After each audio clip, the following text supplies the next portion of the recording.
The year is 1842. The first group of immigrants had departed on the 5-month journey to start a new life along the Pacific coast the year before. The Winslow family is planning to travel with the second group to Willamette Valley, Oregon. They are starting their trip in Elm Grove, Missouri. The spirit of adventure and the idea of manifest destiny was in the air. We were back after Gammy's husband, Bob, died.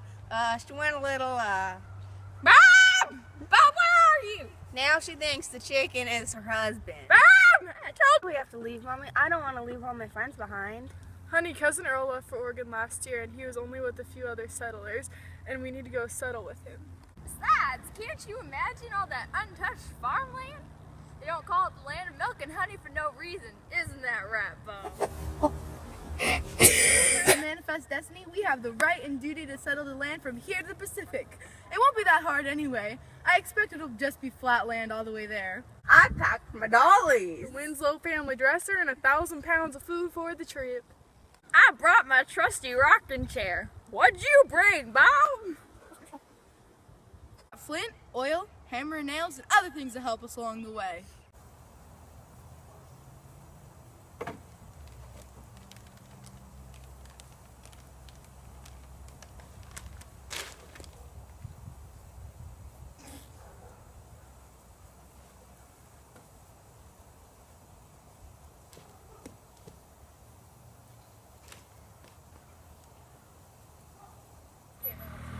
The Winslow family is 4 days into the trip, and this is what they've experienced so far.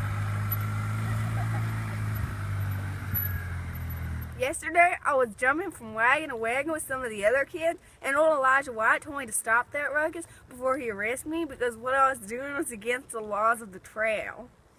There are around 100 pioneers traveling with us, and about 30 of them are women my age. It's nice having late-night gossip about the trail.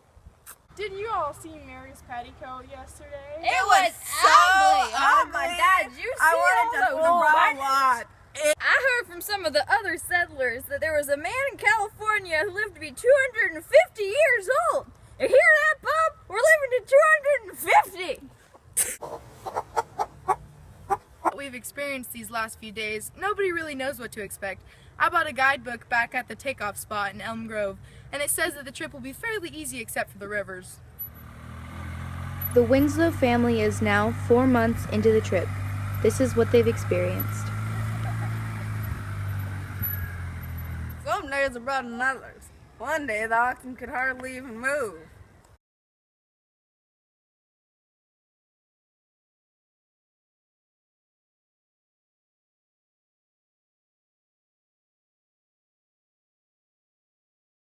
They were scared by a gunpowder explosion and ran way ahead of us.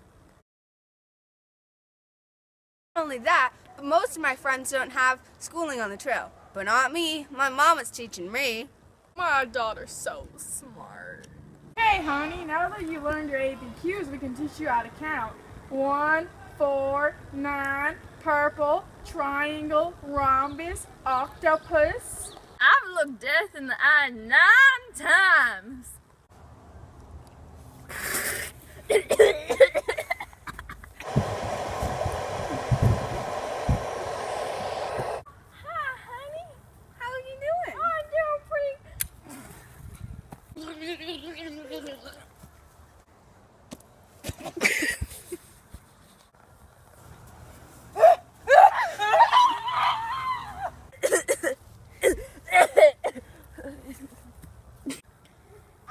Snack, a snack. Snack!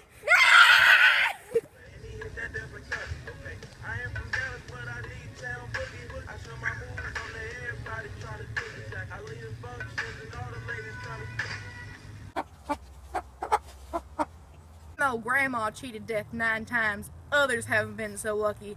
My wife had me hold the baby for a second while she fetched the youngins, and well, things didn't go so well.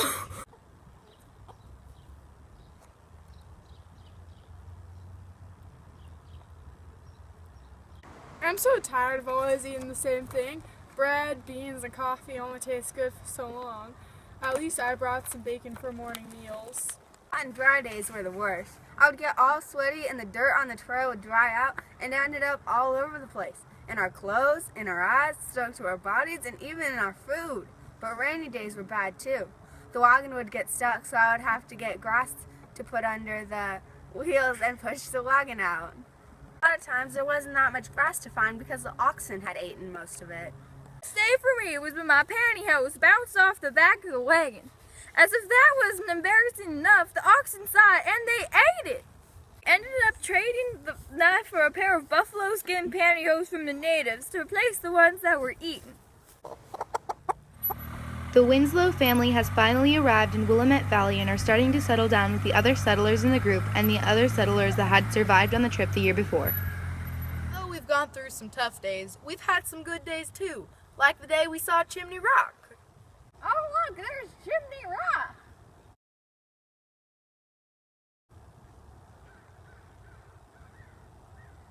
How long are we supposed to look at it? I don't know.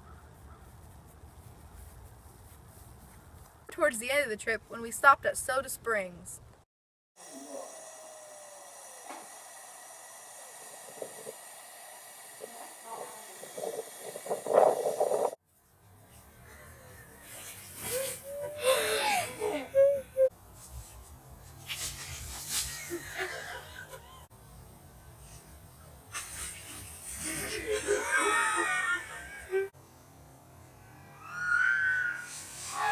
Out of the 100 pioneers that we're traveling with, everyone made it except for one of my friends, my little sister, and 8 other pioneers. That's 10 out of 100.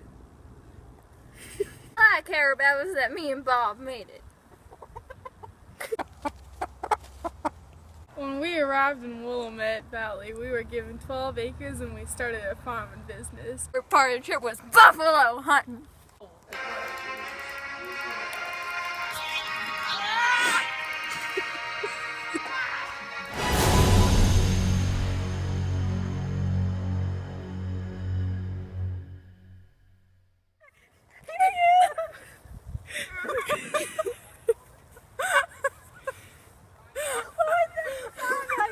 Family dresser and 1,000 pounds food, right?